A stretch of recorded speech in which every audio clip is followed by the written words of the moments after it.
Democratic Senator Maggie Hassan is sounding the alarm on the growing threats of financial scams as part of her work as the ranking member on the Joint Economic Committee. The New Hampshire senator says digital scam losses have increased 370% in the U.S.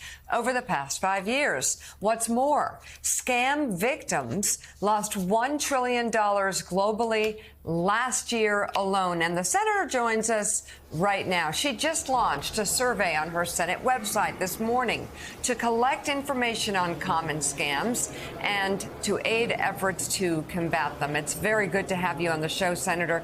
So tell us about what these scams, some of them that are out there, look like now.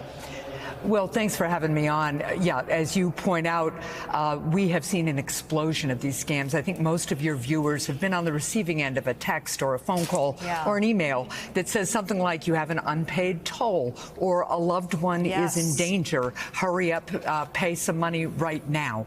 And it's cost the global economy $1 trillion in the last year. That eclipses even the global illicit drug trade. So as ranking member of the Joint Economic Committee, we really look at economic trends, things that affect businesses, consumers. We know that victims of these frauds sometimes lose their life savings, their retirement accounts. So we're really trying to launch this investigation to get a handle on what's happening. The advent of AI is responsible for some of this because it allows criminals to scale up these scams and to individualize them.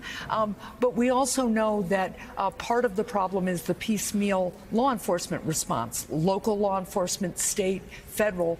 And one of the things the Joint Economic Committee can do is really find out more about how these scams are happening, but also reach out across the private sector to find out what tools are being used, what platforms are being manipulated, what businesses are already doing to try to combat these scams, and really take a kind of comprehensive approach here so we can begin to shut these scams down.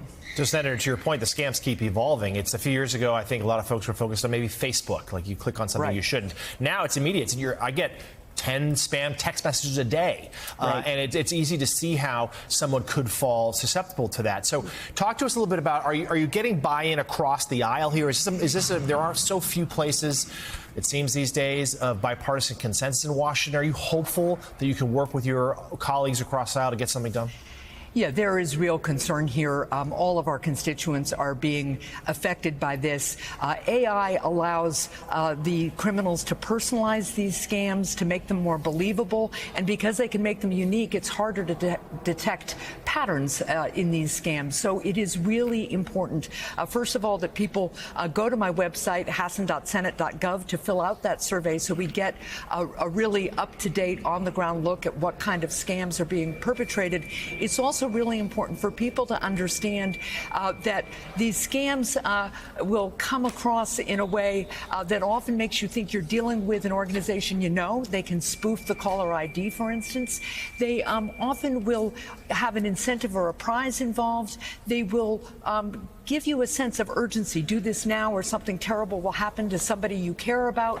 And lastly, they will often be very specific about the kind of payment they want you to make, particularly making cryptocurrency payments. So I'm urging viewers not only to fill out my survey, but if you get that kind of email or text or phone call, hang up, contact local law enforcement, or go to reportfraud.ftc, because the FTC, the Federal Trade Commission, also has a role to play here. But what I'd like to do is work with my colleagues, across all these sectors, once we launch this investigation, get more information, to really begin to coordinate the response in a way that will really help us tackle this. We won't do it all in one fell swoop, but we can make real progress here. Senator Stani Deutsch, while we have you here, the big, beautiful bill, what are you hearing inside your area from both sides of the aisle?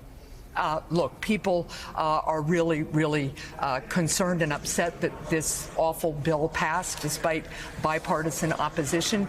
In my state, which has a large rural population, our rural health care providers are particularly concerned.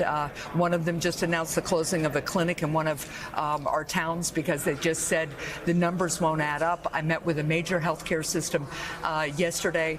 They are doing the math, but they are looking at the reduction of services issues. This is going to mean longer drives and longer wait times for critical health care. And it's going to drive the cost of health care up, as well as other things like groceries up and energy costs up for my constituents. So people are really upset that it passed. They're paying very close attention. They want us to fight back in every way we can. And I continue to try to make sure that people understand what's in the bill, who's responsible for it. But we also got to continue to find ways to move forward and try to reverse some of the worst things in this bill. I'm hoping some of my colleagues on the other side of the aisle will listen to their constituents, because this isn't a red or blue issue. This is ripping away health care and food assistance and clean energy just to give tax breaks to the ultra wealthy. Democratic Senator Maggie Hassan of New Hampshire, thank you very much for coming on the show this morning. We appreciate it.